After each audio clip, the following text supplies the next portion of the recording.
as your city commissioner.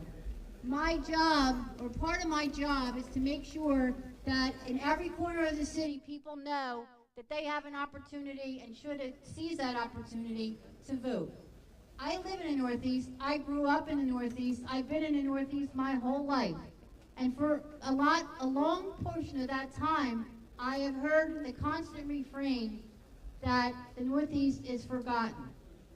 And so what we did last year was we decided to bring the Northeast body of government to the community at an hour when people are working and when they can come out and they can actually steal a line from our great mayor, see, touch, and feel their government.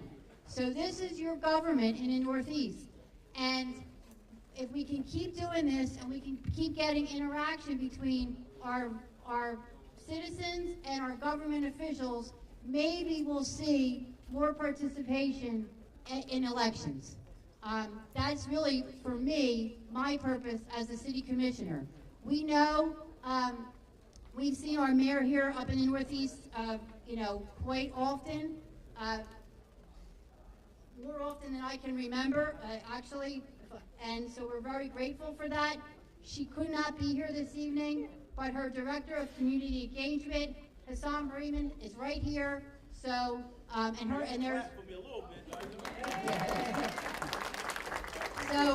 So even though we couldn't get the mayor here, she is thinking of the Northeast. It is always on her mind. She does spend a lot of time here, so we're very grateful. Christy. Hello, everyone. My name is Christy Brady. I am the Philadelphia City Controller, and welcome to the second annual Northeast Open House. Thank you so much for being here. We have how many tables? Like 33 at least represented city offices, elected and city government offices here to help answer any questions you have. Lisa and I, for weeks, have been knocking on your doors, and people have been engaging us. It's been such a great experience. People are opening their doors and talking. This is how city government should work. And I'm so happy that you're all here, and we're here to help you, so thank you. So, because we planned this event, there's so many people here, so we will get to everybody, but you're the most important people here. But we want to take a moment to recognize that our State Auditor General came a long way. He was here last year, and he came back again this year. So, Tim DeFord.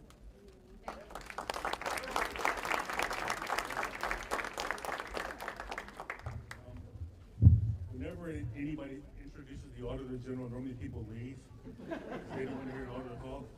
But it's important that I be here. So you see me, you know who I am. And Commissioner Dooley, I want to thank you very much for extending the introduction and putting this together. So let's give her a round of applause. I'm going to be extremely brief with my comments. So the last time I was here, you heard me talk about financial literacy and how it's my belief that financial literacy needs to be taught in every school in Pennsylvania from kindergarten through 12th grade. You heard me talk about how Michael Driscoll was my inspiration with regards to our Be Money Smart Financial Literacy Initiative. Let's give him a round of applause. Because here's what happened. You heard me talk about financial literacy. Because of our efforts, next school year beginning 2026, 2027, Pennsylvania will be the 26th state in the country to require graduating seniors take a financial literacy course before they graduate. That is something that I'm extremely proud of. So, but before I finish my remarks, and I don't know if there's going to be any questions later, I want you to know, as Auditor General, I have one job. That job is to make sure that your tax dollars are pretty similar to what your city controller does. My job is to make sure that your tax dollars are being spent the way they're supposed to be spent. And make sure that programs that are funded with state tax dollars are in fact working. If they are not working, I want to hear from you. We have a table right back here in the back of the room. If you have any concerns, any questions, I will be here throughout the program. So please do not hesitate to ask any questions. God bless you, and thank you all for being here.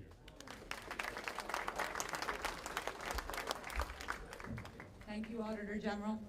You came a long way. We really appreciate you being here. So we have a lot of elected officials here, and if I let everybody talk, then we'll be here all night listening to the elected officials talk. We want to hear you talk, but I'm going to let you know who's here, all right? And then we're going to start. We'll take some questions, and we'll talk about some issues, and we'll get some stuff done. But so, yeah, let's run down and tell you who's here, and they can walk up and give you a wave, okay? Our Register of Wills, who is also from Northeast Philadelphia, John Sabatina. State Representative Eddie Nielsen.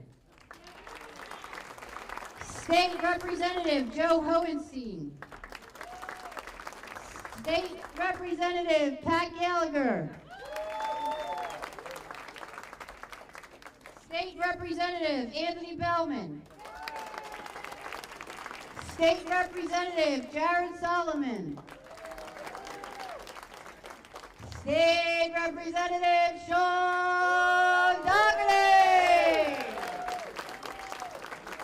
State Senator Joe Picozzi. No.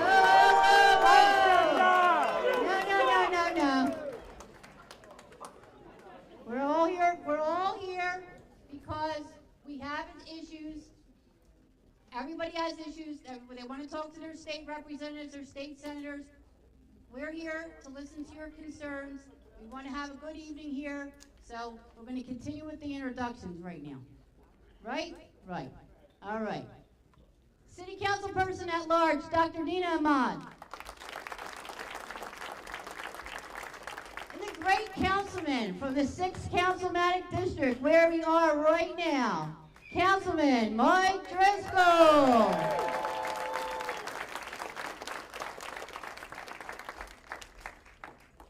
So we have a lot of questions. All the people that you see here right now are going to be at their table. So when we get through this portion, if there's anything, if we don't get to your question, it isn't that we don't want to answer it. We're not doing anything like that. But we want to make sure that all the issues that people have tonight are recognized and respected.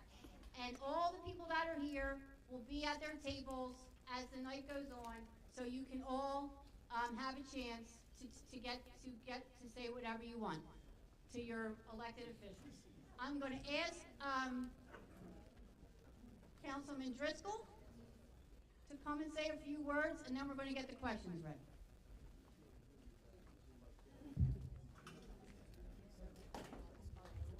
Thank you, Commissioner Deely, for bringing us all together. And the Commissioner's absolutely right. Northeast Philadelphia for many, many years, and I've lived here my whole life, we always feel like we get the short end of the stick. We pay 1/3 of the taxes in this city, and we don't feel like we get our fair share. So last year when City Commissioner Deely asked us to come together, all of us, to make sure that we heard from the folks in this room, and that we took it back to our respective leadership in whatever capacity each of us were in, I believe that we've made progress. Now, I know we still have a lot of work to do. We all recognize that. But I do think, as the Commissioner said, we have a mayor that actually doesn't need a GPS to find out where Northeast Philadelphia is. I'm very grateful for that. And I also, General DeFore, I haven't heard any of my 5 kids say I was an inspiration. So when I hear that from you, I'm very grateful. And we did work very closely on financial literacy.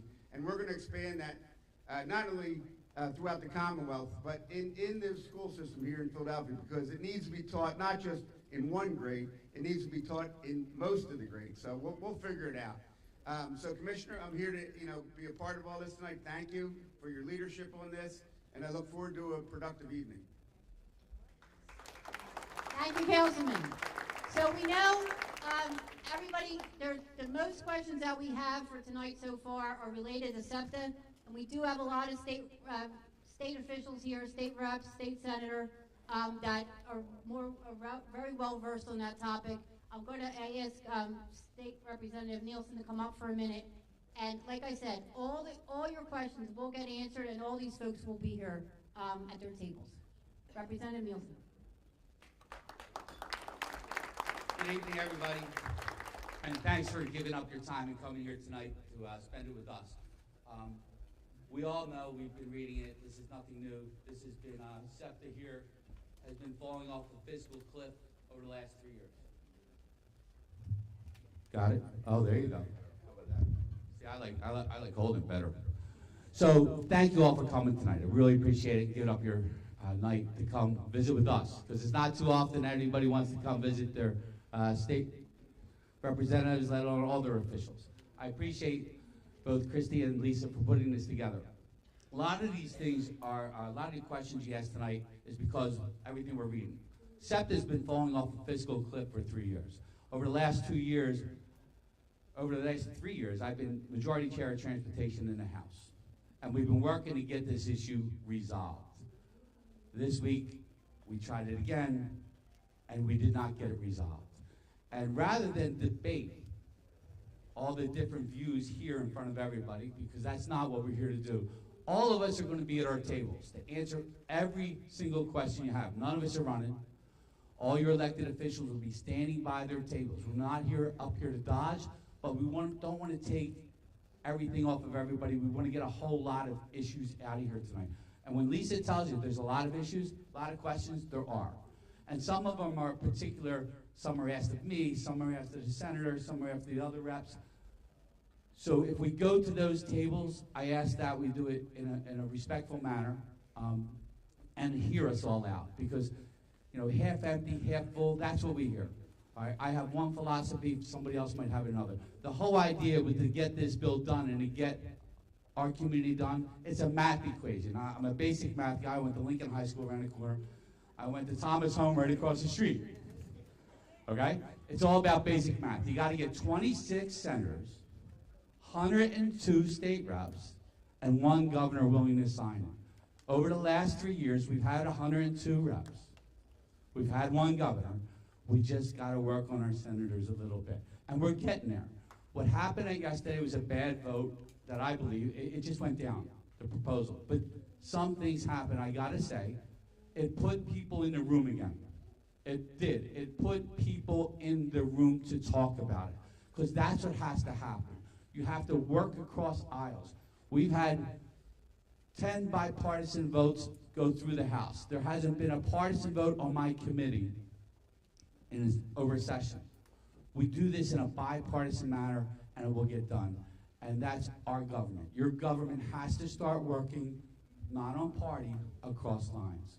Okay, and we all get it. We all get it. All right? I think that's enough for me, Lisa. I'm good. All right? I'm getting a hook.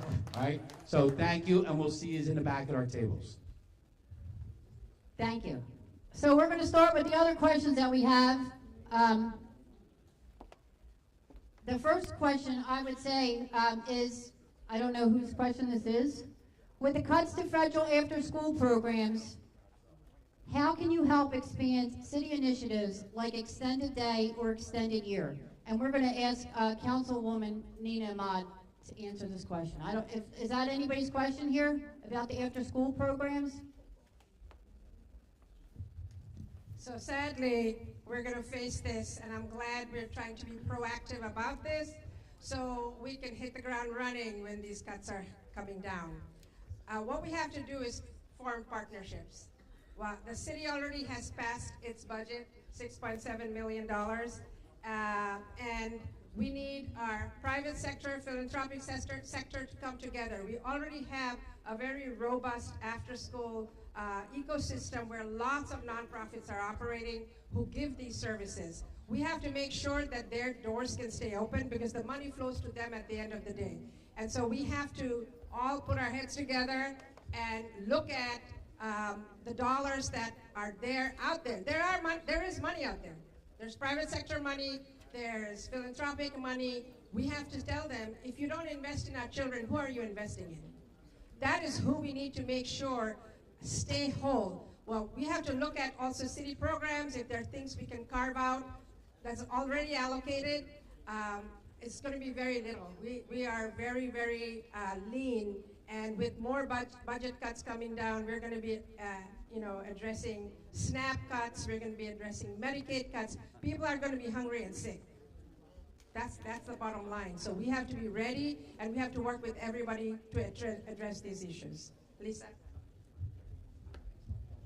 I have one other thing to say about the federal cuts. On our website, we have a monthly newsletter called Municipal Money Matters. And we actually have a newsletter just about this, how the federal money coming into Philadelphia has gone down. In the meantime, state and city money has gone up.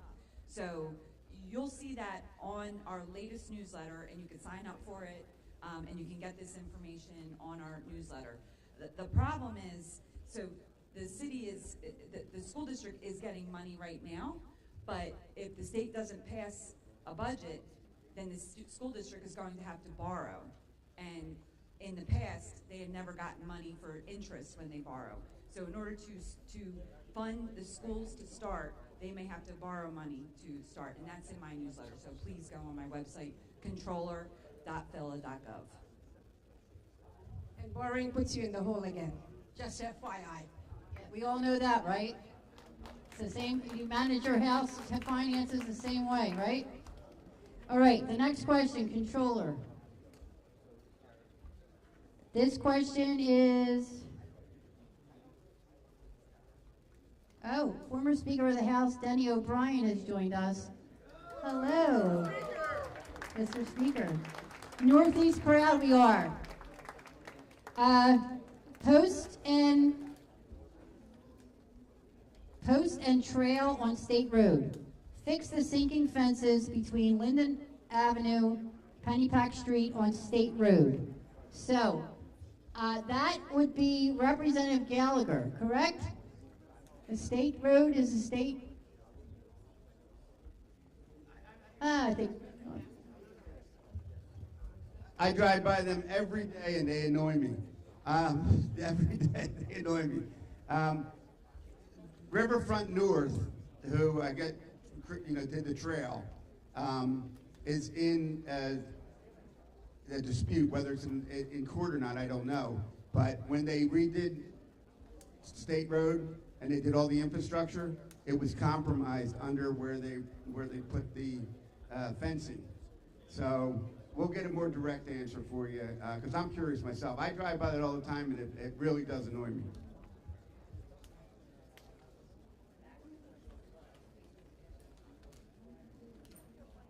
The next question is about Baxter Trail, and that is about extending it behind the gun range. And as we all know, it was a poor design. They put a $1 million berm up to absorb the gunfire from the gun range, but quite frankly, it was a flawed design. And so there is anxiety on every level about opening the trail, depending on which engineer you talk to. But if one bullet gets through there, then it's a bad idea. So we want it done. We've invested a lot of money, federal, state, local, a lot of volunteer time on that trail. We're absolutely annoyed with it, and we haven't forgot about it. Sure, sure.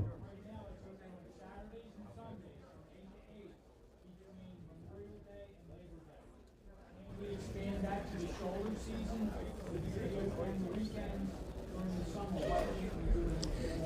Well, I think we can, and it's in discussion. We've just had those meetings this past summer. It's just a matter of scheduling so that everybody knows that they ought not be shooting at the wrong time. So we will follow up. Thank you.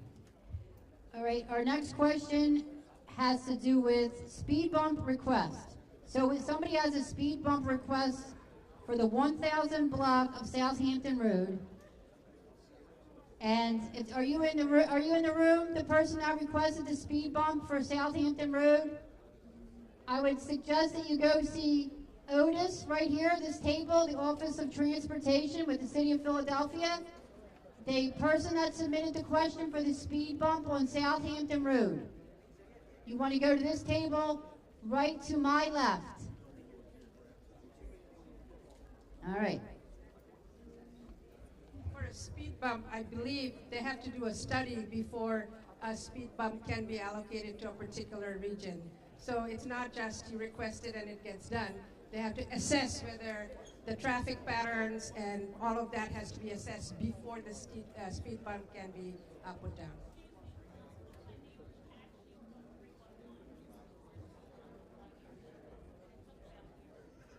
Yeah, because they have to do the staff traffic study. So what they'll do is they'll send people out and with devices. They'll count the number of cars. They do a whole study what the north-south traffic is, east-west, and they determine how a speed bump will affect the flow of traffic, not just in front of your house or your block, but how it will affect the continual flow of traffic. So the study does take a little bit of time. The next question we're going to ask Representative Jared Solomon if he would come up and take a gander at. We have somebody out there that wants to know, why doesn't Philadelphia have a veterans home? Representative, just had a baby boy. Baby Jack. Good evening, everyone. So I'm chair of Veterans Affairs and Emergency Preparedness. The reason that we don't have one is because we don't have the funding to do it. In the state of Pennsylvania, every single county is required to have a veterans coordinator. Does everyone know that? Of course you know that, John. You better know that for all the work you do for our veterans. We, until recently, were the only county that did not have a veterans coordinator. Because of the work of the mayor and the majority leader, Kenyatta Johnson, now we do. So, what did I say? Oh, I'm sorry, City Council President, thank you. With that role will come coordination between local, state, federal government that hopefully we can pull resources to get that done. Because our men and women who serve deserve in Philadelphia, with the second largest veteran population in the state, the absolute best of services.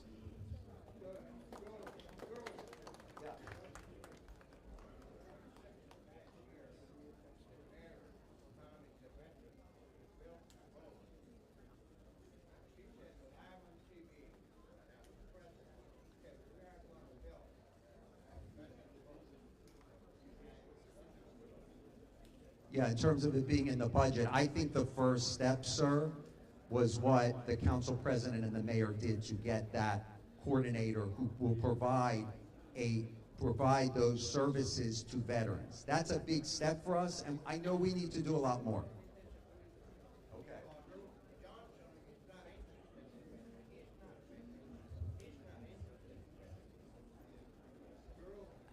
We are going to take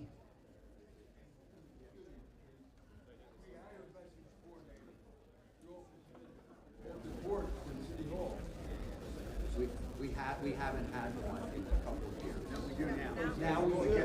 Now we do. That's what I'm saying. right. They just got one. We do that. So, as a matter of fact, gentlemen, thank you for your service. That veterans office happens to be mere steps from my office, and I will take this issue directly to them, and I will get you a substantial answer on that, I promise you, because I see them every morning when I walk into my office, because they are literally steps from my City Hall office. So we have a lot of questions here, Councilman, regarding the 8th District and public safety in general. So I was asking if you wanted to take a minute to talk about some public safety issues that we're doing, the city's doing, stuff that we're doing to help folks out with public safety. I don't know if you all had a chance to see him, but Commissioner Bethel was here at the beginning of the night walking around the room, which is also significant. Yeah, I wish that the commissioner was still here. I talked to him in the back. He's a very busy man. He did intend to he was here on time. I think we had promised him we were going to get him on first, and it just didn't happen right away. But he would have been the right guy to exactly explain to you everything that's happening in the very vast Northeast. We have 4 districts that touch the Northeast. We have the 2nd, the 15th, the 7th, and the 8th. And as we all know up here, they've been chronically understaffed. I will tell you this, over the last couple months, we've gotten 10 more in, I don't know if it's just the 8th or the 7th and the 8th, but we've gotten more positions in the last couple months than we've gotten since pre-COVID. He did, as when I was talking to him in the back, share with me that the next class is going to be proportionately dedicated to the Northeast, similar to 2 classes ago that was proportionately dedicated to Kensington. So I do believe we have a police commissioner that understands the issues up here. You know, I complain to him, I have his cell phone, he communicates with me morning, noon, and night if it requires that. I try not to bother him because I know how busy he is, but he does understand that the Northeast has been neglected. He gets that, and I think the message, if he was right here, standing here, would be he's going to do a better job for Northeast Philadelphia. And then I will just expand on that a little bit. My office has been, along with Dr. Ahmad and our at-large members, the quality of life issues that not only affect Northeast Philadelphia, but affect the city as a whole. I think we've taken measures to address them. One by one, we've been trying to do it, whether it's speeding. We're now going to be getting speed cameras next year on Frankfurt Avenue. I call it the sort of the post-COVID, a red light's a maybe and a stop sign's a maybe, and 25 miles an hour means I'll do whatever the hell I want to do. Well, they're not going to do that on Frankfurt Avenue next year. They're not going to do it eventually on Bustleton Avenue. They're not going to do it on Cotman Avenue. They're not going to do it on Tarsdale Avenue. And they haven't been able to do it on the Roosevelt Boulevard for the last several years. Those programs work. I know some people think it's government overreach. I know some people think it's a money grab. I can tell you the elected officials I've worked with over the years, I don't give a damn about that. They were doing it for the public safety of the people in their communities. And we're going to continue to do that. And hopefully, it'll get some sort of control here in this entire city, and particularly here in the Northeast. Dr. Ahmad, Councilwoman? Thank you, colleague. I just wanted to tell you, yesterday we had a meeting of a special committee that Council President Kenyatta has reauthorized, which is the Special Committee on Gun Violence Prevention. And while many of the members were there yesterday, we spent 2 hours in the afternoon. We had our police there, we had our Office of Public Safety there, we had our other council members there, and we went over some of the improvements that have happened, but what was very important is to understand perception is reality. Even though we know violence has gone down, the clearance of gun crimes has gone up, and that's what the police told us. However, when you're the victim of a crime and you're facing something, it doesn't matter how that rate looks. But just be assured that there's a lot of people, and we had around the table people who work with young people, we had violence interrupters, we have been, the reduction in violence is because we have these grassroots organizations who are working directly with young people. One of the things we cannot do is control guns. We are not able to pass any laws about that. So what we have to do is control the use of guns. We can't control the supply. We try, but what we have to do is really work with young people so they don't want to have use of these guns. And that's what we're working very hard on. And I think these changes and drops in violence you're seeing is because of that investment. There's been a lot of investment done with these grassroots organizations who are actually talking to young people right off. And one of the things was mentioned yesterday is social media. the fact that social media is monetized. So what's happening now, if you tell on your social media account that I'm going to have a fight in X place and I'm going to take down someone, that gets monetized with the clicks you get on it. So we have to engage our young people very differently, because what's happened is very young children are given a laptop to keep them quiet. We are doing this. Adults are doing this. And how do we expect when they're going to grow up and be a teenager, they're suddenly going to get rid of that habit? So we all have a responsibility to make sure we're engaging our young people. Today in Philadelphia, there was a massive STEM fest, a science fest in Girard College. I was there. I'm a scientist by training. It was fabulous. Young people doing experiments at all these tables. We had people who came from DC and other states who were there demonstrating for young people and letting them get engaged. We had robots there. We had people making little volcanoes. We had electricity being made. This was a whole swath of young people fully engaged. For the time I was there, it was an all-day event. So that's what we need to invest in, to have young people do something else, and you have to help us get there. So thank you so much. Yes. Me? Yes. So it's science, technology, engineering, and math. We also like to put the A in there and make it art, make it STEAM. And so, 80% of the jobs of the future are going to be in STEM. And we have to have our children ready. So if you don't know how to do trigonometry, you cannot be a member of the electrical union, because you need trigonometry to do that job. So we need math, we need science, we need to read to be able to do what we have to do. So investing in our children in a variety of ways is what we need all your help to do so. Thank you. All right, so we got a lot of great questions. Everybody is, the tables, everybody will still be here to answer any other questions that you have.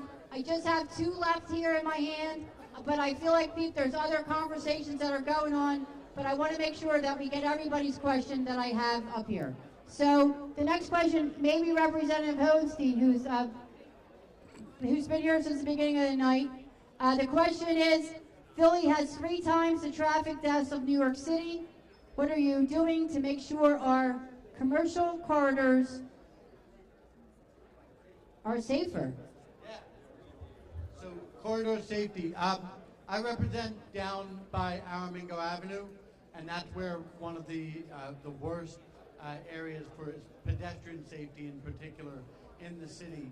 And one of the things that happened there was, first of all, the Office of Transportation and Infrastructure Safety, OTIS, was there with the Philadelphia Department of Commerce. They met with us as elected officials as well, and they met with community folks and worked on what people call traffic calming measures, a way to put in bike lanes that could both take up a little bit of Aramingo Avenue, but then also allow for safe bike travel on some of the much wider sidewalks, and then other types of things that you see out there with the little pylons that are out there. But all of that comes with all of those types of measures come because people have engaged and talked with the community. And so I've seen PennDOT on the state side, OTIS, SEPTA, all of these different places that impact the commercial corridors, talking at different times over the years with people on Frankfurt Avenue, Aramingo Avenue, Tarsdale. In Tacony just yesterday, there was a presentation of the CDC's commercial development plan. And so traffic safety should also go hand in hand with commercial development, and it should go, in my mind, with traffic calming, slowing down the traffic, because it does 2 things. 1, it makes things safer. 2, it slows people down so that they see and then start to engage with the businesses along those corridors, and it begins to support local businesses in ways that we aren't doing if we just make those corridors things that people speed down and don't recognize what they're going through. And that's one of the things. And other mechanisms like speed humps, and it all depends on what place you're in. But the key is the community and the government at all levels talking. And I see one question.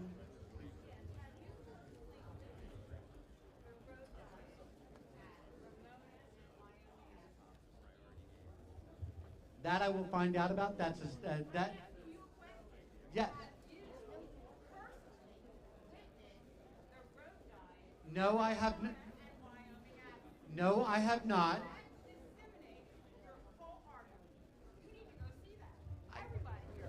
Go to Ramona and Wyoming Avenue and check out what they perceive to be a road diet. You will be educated. Do it a couple times. Because when you're on one side of the street, your lights are on, you're perpendicular, you're straight to the other. Okay, you and I can talk about Ramona and Wyoming because it's right around the corner from my house. I know where it is. I have not seen the road diet. But what I will say is, the key is, whatever the final solution is, that it's something that the community is engaged with the governmental decision makers on it as well. And one of the things I will say, when we are talking about safety, we can't pretend that we still get to move everywhere as fast as we always have, because that isn't safe. And it's also not good when we are talking about commercial corridors in particular, because faster speeds on commercial corridors hurt those businesses that we all want to support in our neighborhoods. And I'll talk with you about Ramona and Wyoming. All right, so we're almost done with the questions that I have here right now in front of me. I do have a question that somebody asked, I'm guessing from me, and that question is, voter ID going to be required in upcoming elections? Well, voter ID is required right now for first-time voters or people that are voting for the first time in a polling place. Any change to that would require a change in state law, and there has been no change. So people that will vote in November, if you're a first-time voter or you're voting for the first time at your polling location, you will need to provide voter ID. The other questions that we have are related to Castor Avenue, and we had a couple questions about red light cameras. So I'm going to ask Representative Solomon again to talk about Castor Avenue in a respectful way, because we don't have a lot of time left, and we want everybody to get to say goodbye, and we want to thank everybody for being here. Representative. Thank you. I could talk all night about Castor Avenue. All night. So the first thing is, when I was elected, folks said one of the biggest priorities was safety and security in Northeast Philly. How many folks think safety and security in Northeast Philly is a priority? Everybody, right? Everybody. Another thing that people said to me, and Councilman Driscoll alluded to this, is how come the rest of the city gets all the benefits? How come when there's a pothole in Rittenhouse, the whole city shuts down to fix the pothole? How come when there's a pothole out here, no one comes to fix the pothole for a long time or longer time? So I think that we have kind of a Northeast Philly, a healthy chip on our shoulder, because we think we know that we deserve the resources that the rest of the city and region is getting. And that's exactly what this Castor Avenue project does. This project is the biggest investment in the Northeast in decades. If you combine the investment on Cottman Avenue with Castor Avenue, where we will transform both of those corridors, $50 million. That's the type of investment we in the Northeast deserve. So what does it entail? It entails safety improvements, greening up the corridor, so when you actually walk down Castor Avenue, you'll want to stay on Castor Avenue. In every one of my meetings, I ask folks, how many people walk on Castor Avenue at night? No one puts up their hands. Not one. Not one. That's going to change. So we're going to green it up. We're going to light it up with new overhang lights for the street and new pedestrian lighting. We're going to change all the sidewalks. The sidewalks on Castor and Cottman haven't been replaced probably since, well, before I was born. If ever, we're going to change that all. Change the traffic signals. This is going to be a safer, more secure corridor, which will not only make it safer, but will increase commercial values of properties and surrounding real estate values. We're thrilled to get this done. Thank you so much. So as I said, we're going to go, everybody will be here. They'll be at their tables. You can talk to them. I would like to, on behalf of the Northeast Chamber of Commerce and Controller Christy Brady, thank each and every one of you for being here. And we look forward to doing this again next year. We did have some questions that for L&I about houses that aren't clean, or they're doing construction, and there were questions about permits. There is an L&I table over to the left, and those folks, they're the professionals over there that know about what needs a permit, what their wait time is, and what the process is. So you're better off just going to that, availing yourself to that table. Again, on behalf of City Controller Christy Brady, the Northeast Chamber of Commerce, thank you all for being here. Stick around. Thank you.